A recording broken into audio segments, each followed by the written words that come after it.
Good evening to all of you guys. This video is mainly for daily newspaper discussion and it will helping you guys a lot. Okay, just try to take help from it. And from yesterday onward, I have started a State Bank of India circle based officer interview batch. Yesterday is a counseling session and from today 8:30 onwards, I am going to start class 1. It is late evening session because the students are already working students and I am giving the quality work profile related questions asking in that as well as HR questions, basic banking questions, banking digital plus daily current affairs. If you want to take interest for interview, my number is 7503235358. Okay, start. Yes, very good evening, all of you. Today, my topic is about Great Nicobar reviews the issue of nature's legal rights. So, this is about the Great Nicobar Island, and that is also related to environment and human nature relationship. So, the main context here is this project is means with the plan to invest in 72,000 rupees crore rupees for a mega infrastructure plan to ship to all the transshipment port and township and also the airport facilities also. So they have also means they decided to rebate over environmental rights and also their ecological justice as well. And this project has the threat of nearly 130 square kilometers near the tropical forest area, and it is a part of Andaman and Nicobar biodiversity hotspot, as we all know that. And India means how Poonam, please mute. we need to know. Poonam, please mute. We need to know here about the rising, how these rising legal and ethical concerns are overpowering here, and how India is balancing the development and also ecological preservation about this Great Nicobar Island. So this mainly speaks about the discussion about rights of nature, like it is highlighting the gaps which are between India's environmental governance and as well as the legal recognition of all the ecosystems also. So some of the means judicial precedents also there here, like the Niyamgiri case in 2006 for they have given the rights for all the livelihood under Forest Rights Act FRA 2006.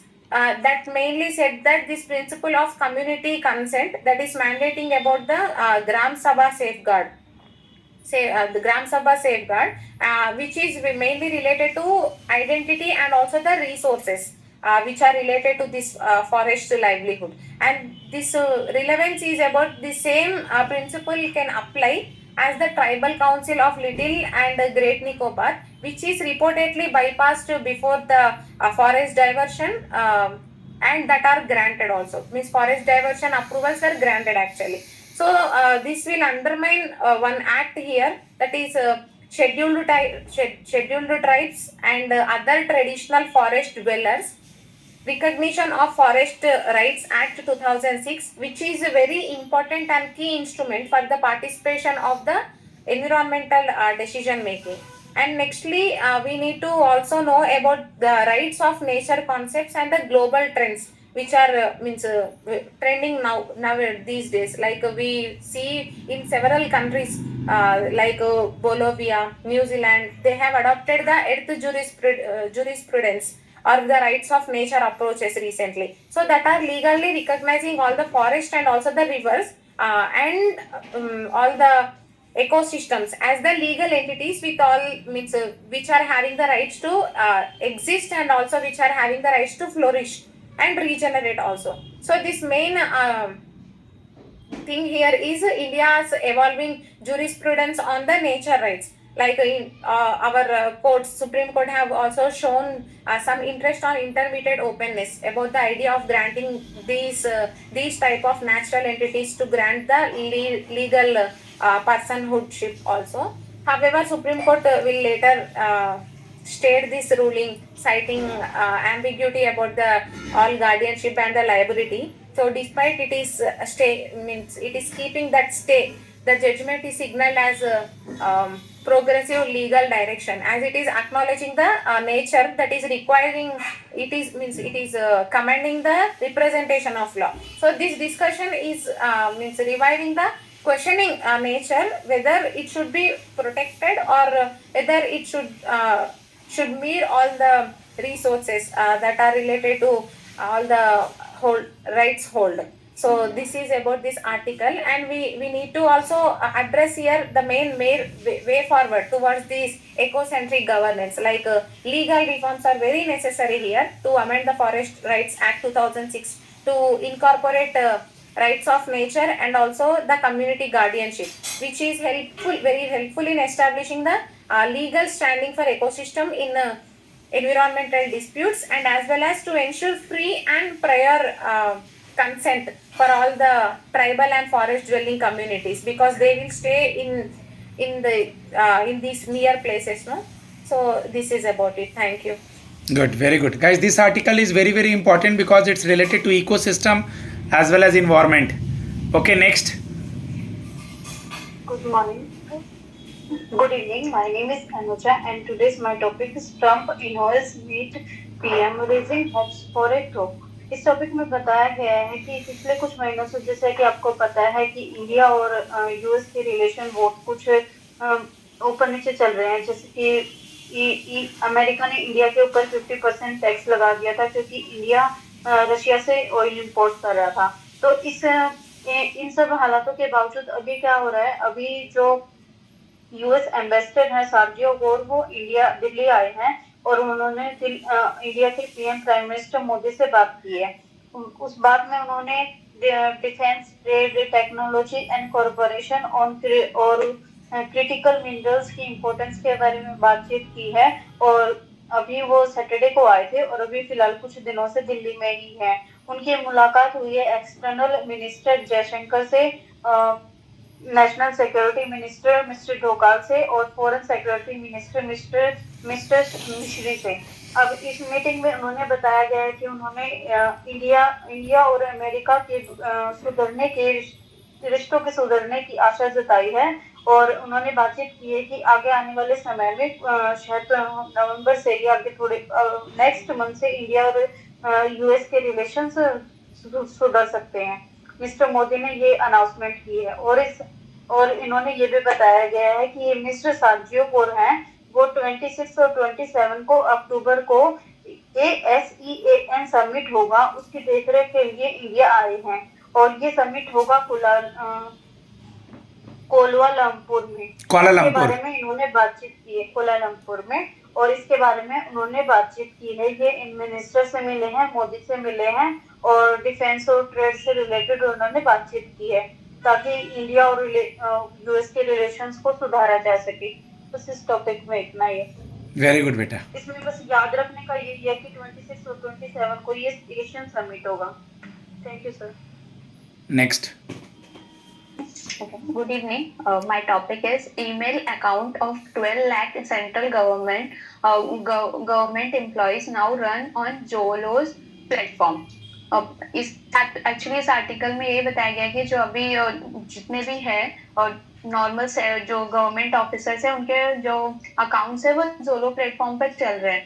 इसका ये जो लिया गया है, सबसे बड़ा फैसला अभी लिया गया है कि जो इसके जो ईमेल एड्रेस है वो एक नए प्लेटफॉर्म पर चेंज किए जा रहे हैं, जो कि ये जोलो है, जोलो करके कंपनी है उस पे, जो कि ये भारत की कंपनी है। और ये जो प्रधानमंत्री कार्यालय के जो मतलब पीएमओ के भी जो कर्मचारी है वो भी इसमें शामिल हैं। और ये पहले जो था ये नेशनल इंफॉर्मेटिक्स सेंटर यानी कि NIC के सिस्टम पर चलते थे। और ये बोला गया है कि सेफ्टी मेजर्स को लेके ये कदम उठाया गया है कि इसको चेंज करना चाहिए। जो बोले कि मतलब जो पहले जो टेक्स्ट फाइल्स होते थे या फिर स्प्रेडशीट्स होते थे और प्रेजेंटेशंस होते थे, वो ओपन सोर्सेस एप्लीकेशन उपयोग मतलब कि उपयोग जैसे यूज ना करें। और ऐसे इसको जैसे यूज करने से जो सेफ्टी मेजर्स है उन पे समझौता हो सकता था, मतलब ये लीक हो सकती थी चीजें ऐसा। और जोलो के बारे में बताया गया है कि ये एक इंडियन कंपनी है और इसका जो हेडक्वार्टर है वो तमिलनाडु में है। और ये एक सॉफ्टवेयर कंपनी है जो सॉफ्टवेयर बनाती है। और जोलो का जो मतलब ये भारत ने मतलब अपनी कंट्री ने इसके लिए लिया है क्योंकि इसका प्रोजेक्शन मतलब नेशंस में इसके चेंजेस के लिए है और ये सेल्फ रिलायंट इकोसिस्टम के लिए अच्छा, अपने लिए अच्छा है। और जो हम सेल्फ मेड बनने वाले हैं, जैसे कि होम ग्राउंड को भी ये बढ़ावा देता है और जो डिजिटल सर्वेकेसी है उसको भी हेल्प करता है, जैसे कि हम फ्यूचर पे ज्यादा डिपेंड रह सके और मतलब सेफ रह सके। और इस ये जो है ये 3 अक्टूबर से ये इम्प्लीमेंट होगा। जो उसके यूनियन एजुकेशन मिनिस्टर है उन्होंने सबको ये बोला है कि इसका यूजेस करने के लिए बोला है। और इसका मतलब ये बोला है कि इसका जो डोमेन होगा सिर्फ वो नाम वही रहेगा, बस उसका होस्ट बदल जाएगा। मतलब जो कि डोमेन नेम नहीं बदलेगा, जो पहले था कि nic.in था और government.in था, वही रहेगा। बस इसका जो होस्ट है, मतलब जो स्टोर करना और प्रोसेस करने का काम जो करते थे, जिसको होस्टिंग बोलते थे, वो अब NIC नहीं करेगा, जो कि जो करेगा। और इसको बोला है कि ये कितना सेफ है, तो इन्होंने बोला है कि मतलब ये काफी सेफ है। और इसका जो SQSS मतलब सॉफ्टवेयर क्वालिटी सिस्टम है, इन्होंने भी बोला है कि ये बहुत ही ज्यादा सेफ है। और मतलब इसमें आगे ये भी बोला है कि मतलब ये सारी चीजें अच्छी है कि यूज में लानी चाहिए, पर इसका कुछ कुछ हमें प्रिकॉशंस भी रखने चाहिए, जैसे कि इन टू इन इंस्क्रिप्शंस होने चाहिए और इंडिपेंडेंटली ऑडिटेड सिक्योरिटी होनी चाहिए, और जो भी और इंडियन सॉइल होनी मतलब होनी चाहिए। और उन्होंने और बस इसका मतलब यही बोला है। और उन्होंने जो उनके चेयरमैन है उन्होंने भी बोला है कि हम पूरे मतलब जो इनका विश्वास है हमारे पर, उस पर पूरा काम करेंगे और मतलब इसको और भी अच्छा करेंगे। और जो इन टू इन इंस्क्रिप्शंस की बात हो रही है वो भी बहुत जल्दी इस ऐप में आ जाएगा। तो बेसिकली यही है इसका कंक्लूजन कि अभी पहले जो NIC पे होता था, अभी वो जो जैसे जो इंडियन कंपनी है उसको उसके ऊपर सारे बेसिकली इसका ये प्लेटफॉर्म है कि जो भी बाहर की है ना, व्हाट्सएप टेलीग्राम वगैरह, उनको हाँ उनको नीचे करने के लिए, इनको प्रमोट करने के लिए। और ये आर्टिकल बढ़िया आर्टिकल था। ठीक है हेमा, हेमा बोल रहे, पूनम हो गया। Okay Hema. Yes, sir. Good evening. Good evening. Today my topic is from editorial page. My topic is mutual relationship.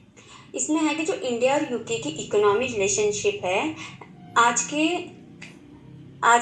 आज के वर्ल्ड में एक रिफ्रेशिंग चेंज है जो सोशल मीडिया थ्रेट और स्टिल जो शोर शराबे से बाहर हुआ है। रिसेंटली यूके के prime minister care Starmer India visit किए थे।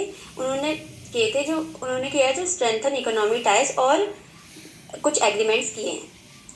इनका जो ट्रेड पोटेंशियल है जो इंडिया दुनिया का 4th लार्जेस्ट इकोनॉमी होने के बावजूद यूके में अपना मर्चेंडाइज एक्सपोर्ट लेस देन 2% है, जबकि यूके इंडिया का एक्सपोर्ट 3% है। इनके कुछ डील्स हुए थे। फर्स्ट है missile supply deal, 350 million pound का मिसाइल सप्लाई डील हुआ है for supporting India defence needs. और सेकंड है इंडिया इन्वेस्टमेंट इन यूके।